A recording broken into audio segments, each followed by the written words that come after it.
अस्सलाम वालेकुम dear students, क्या हाल है जी? कैसे हैं आप सब लोग? Welcome to the Base academy.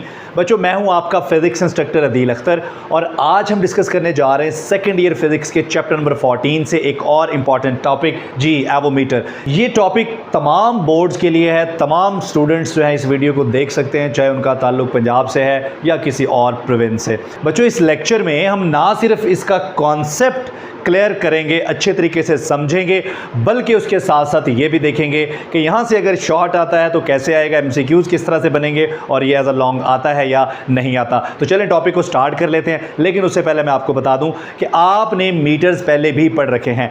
Current measure करने के लिए आपने पढ़ रखा है एमीटर, वोल्टेज के लिए वोल्ट मीटर और रेजिस्टेंस के लिए ओम मीटर। तो यहाँ पर भाई हमें एवोमीटर की क्यों ज़रूरत पेश आई, पहले हम ये सीखेंगे, फिर देखेंगे कि एवोमीटर क्या है। बच्चों, आम मीटर्स के साथ हमारे साथ मसला ये होता है, अगर आपने करंट मेजर करना है उसके लिए आपको एक अलग से मीटर चाहिए, आपने अगर वोल्टेज मेजर करना है एक अलग से मीटर चाहिए, अगर आपने रेजिस्टेंस मेजर करना है अलग से मीटर चाहिए।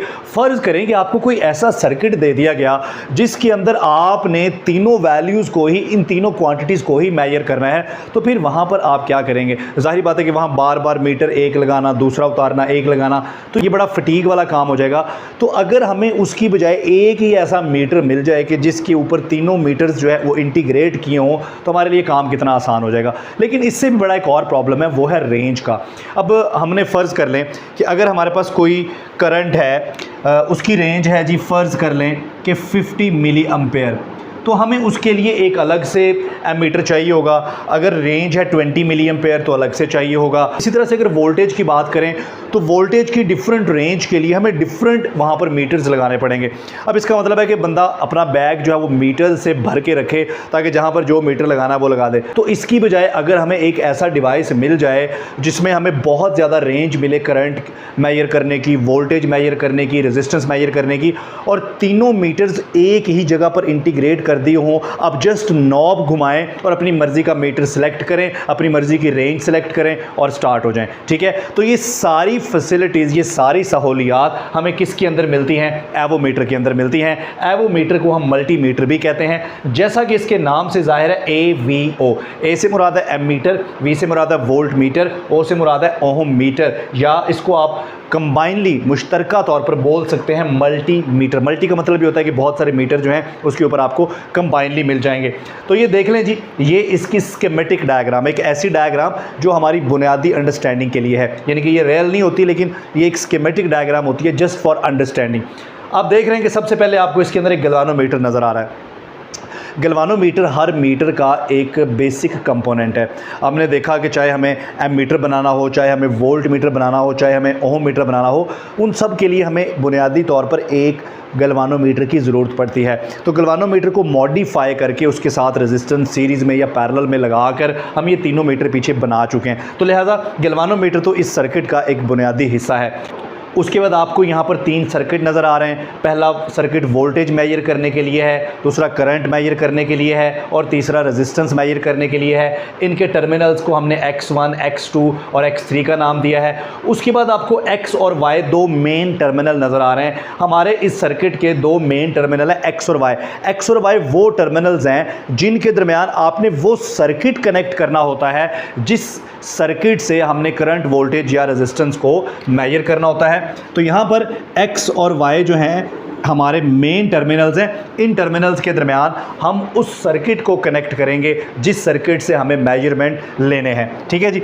उसके बाद आपको यहाँ पर एक FS स्विच नज़र आ रहा है, ये रेड कलर का, इसे कहते हैं फंक्शन सेलेक्टर। यानी कि अगर आपने वोल्टेज मेजर करना है तो आप टर्मिनल X1 के साथ इसको कनेक्ट कर देंगे। करंट मेजर करना है तो इस फंक्शन सेलेक्टर को, इस स्विच को आप X2 टर्मिनल से कनेक्ट करेंगे, और अगर आपको रेजिस्टेंस मेजर करनी है तो फिर आप इस फंक्शन सेलेक्टर को X3 टर्मिनल के साथ कनेक्ट कर देंगे। अच्छा, अब हम बारी बारी इनको डिटेल से पढ़ेंगे कि इस सर्किट के अंदर क्या है, इसके अंदर क्या है और इसके अंदर क्या है। तो यहाँ पर पहला प्रॉब्लम तो हमारा सॉल्व हो गया कि बहुत सारे मीटर हमें एक ही जगह पर मिल गए, जिससे सहूलत हो गई कि तमाम क्वांटिटीज़ को आप एक ही टाइम पे बार बार मीटर को तब्दील किए बगैर ही आप मेजर कर सकते हैं।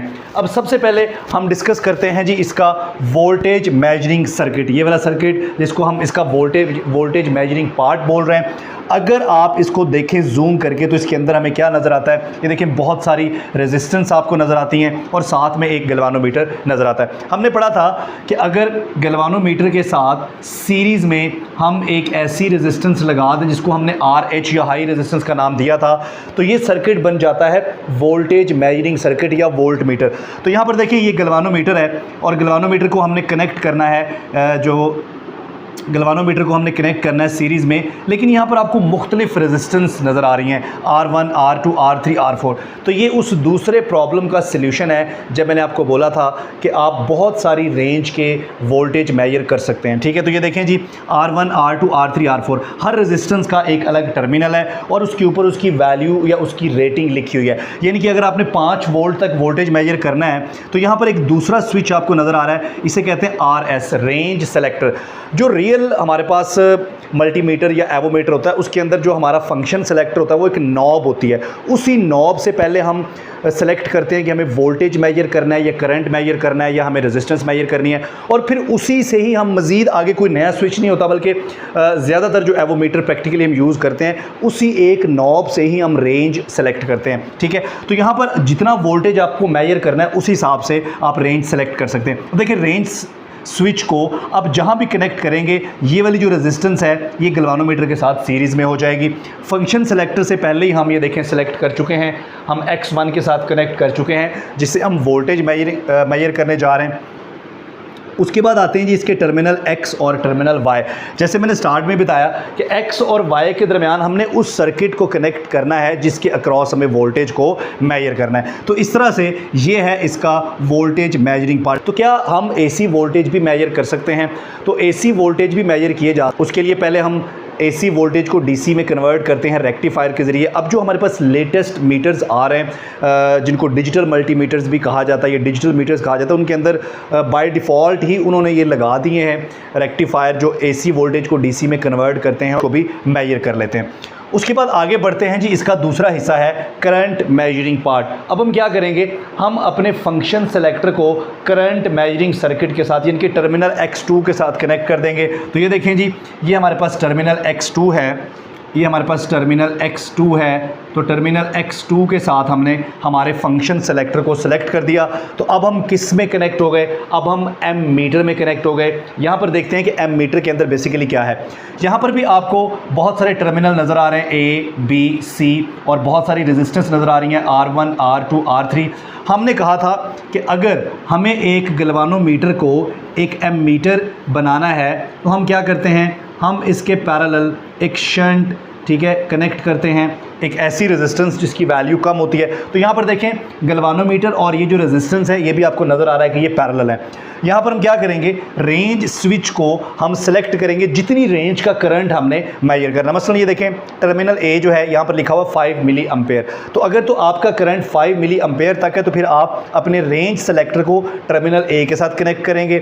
50 मिली एम्पेयर तक है तो रेंज स्विच को B के साथ कनेक्ट करेंगे, और अगर 500 मिली एम्पेयर तक आपके करंट की रेंज है तो आप रेंज स्विच को इस टर्मिनल C के साथ कनेक्ट करेंगे। तो उसी हिसाब से यहाँ पर जो रेजिस्टेंस है वो भी चेंज हो जाएगी, लेकिन जो भी रेजिस्टेंस सेलेक्ट होगी वो गैल्वानोमीटर के पैरेलल ही रहेगी। तो इस तरह से आप बड़ी आसानी से करंट भी मेजर कर सकते हैं। अब आगे बढ़ते हैं और देखते हैं इसका तीसरा पार्ट जो कि है रेजिस्टेंस मेजरिंग सर्किट, जिसको हम ओम मीटर भी बोलते हैं, और उसके बाद फिर हम डिजिटल मल्टीमीटर के ऊपर भी बात करेंगे। जी बच्चों, तो उसके बाद हमारे पास तीसरा पार्ट है जी इसका रेजिस्टेंस मेजरिंग सर्किट।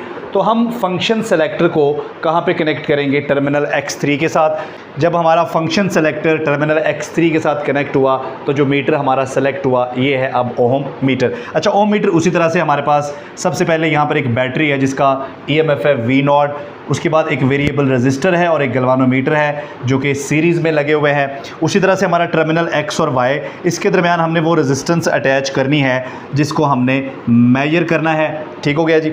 अब रेजिस्टेंस को मेजर करने से पहले यहाँ पर हमें एक काम करना होता है। हमें, जैसे हमने पीछे ओम मीटर पढ़ा था वहाँ भी हमने ओम मीटर को कैलिब्रेट किया था, तो यहाँ भी हम अपने इस पार्ट को कैलिब्रेट करेंगे। अब ये कैलिब्रेशन किस तरह से होती है, सबसे पहले यहाँ पर हम टर्मिनल X, Y सबसे पहले हम टर्मिनल एक्स वाई को शॉर्ट करते हैं, यानी कि ये रेजिस्टेंस हटा के हम इनको आपस में कनेक्ट कर देते हैं। उसके बाद यहाँ से हम वेरिएबल रेजिस्टर से ऐसी रेजिस्टेंस सेलेक्ट करते हैं कि गैल्वानोमीटर जो है ये हमें फुल स्केल डिफ्लेक्शन दे। ठीक है, इसे कहते हैं जीरोड करना। तो इस तरह से पहले हम कैलिब्रेट करेंगे, कैलिब्रेशन के बाद फिर हम यहाँ पर वो रेजिस्टेंस अटैच करेंगे जिस रेजिस्टेंस को हमने मेजर करना है। तो बच्चों ये है हमारा एवोमीटर, जिसके अंदर हमने तीनों मीटर को इंटीग्रेट या कंबाइन करके पढ़ा, इसको मल्टीमीटर भी कहते हैं। अच्छा, इसकी एक हमारे पास जो फॉर्म है वो है एनालॉग वर्जन। एनालॉग वर्जन में जैसा कि आपको नज़र आ रहा होगा कि हमारे पास एक पॉइंटर या सुई होती है, ठीक है, जिसके साथ हम वैल्यूज़ को मेजर करते हैं। आपको पता है कि इसमें ह्यूमन एरर, हम इंसानी गलती का चांस बहुत ज़्यादा होता है, क्योंकि हम एग्जैक्ट पॉइंटर अगर दो पॉइंट्स के दरमियान कहीं पर आ जाए तो वहाँ पर डिसाइड करना मुश्किल होता है। अब इस प्रॉब्लम को ओवरकम करने के लिए हमारे पास है जी DMM, डिजिटल मल्टीमीटर। ये मल्टीमीटर है तो बिल्कुल वैसे ही जैसे हमने पीछे पढ़ा है एवोमीटर या मल्टीमीटर को, लेकिन बस इतना फ़र्क है कि इसमें जो भी हमारी वैल्यूज़ डिस्प्ले होती हैं वो नंबर्स में होती हैं, डिजिट्स में होती हैं, इसलिए इसको डिजिटल मल्टीमीटर कहते हैं। जो भी नॉब घुमाकर आप सेलेक्ट करेंगे मीटर, नीचे यहाँ पर लिखा हुआ आ जाएगा कि वोल्ट मीटर आ गया है या हमारा ओम मीटर आ गया है या हमारा एम मीटर आ गया, साथ उसकी रेंज भी आ जाएगी कि इस रेंज में आप जो है वो वैल्यू मेजर कर सकते हैं। जो भी आप मेजर करेंगे वो इस तरह से लिखा हुआ आएगा, इवन डेसिमल पॉइंट्स भी साथ डिस्प्ले होंगे। जैसे कि यहाँ पर मैंने एग्जांपल लिया है 50.1, नीचे यहाँ पर वोल्ट लिखा हुआ है। तो देखें अब यहाँ पर ह्यूमन एरर का चांस खत्म हो गया। अब जाहिर बात है कि डेसिमल में जो वैल्यूज़ हैं जहाँ पर हम गलती करते हैं वो भी यहाँ पर डिस्प्ले हो गई हैं, तो ये एरर भी ख़त्म हो गया और पढ़ने में ज़्यादा आसान है। तो DMM जो है, ये डिजिटल मल्टीमीटर जो है, इसको इस्तेमाल करना ज़्यादा कन्वीनियंट या ज़्यादा आसान है। बच्चों ये टॉपिक जो है लॉन्ग में आ सकता है, बिल्कुल आ सकता है। वैसे बहुत कम दफ़ा लॉन्ग है, लेकिन लॉन्ग में ये आ सकता है। तो चलें जी, मिलते हैं इंशाल्लाह नेक्स्ट वीडियो में। अगर आपको ये वीडियो पसंद आई है तो हमारे चैनल को सब्सक्राइब ज़रूर कीजिएगा और दोस्तों के साथ वीडियो को शेयर भी कीजिएगा। मिलते हैं नेक्स्ट वीडियो में। थैंक यू, अल्लाह हाफ़िज़।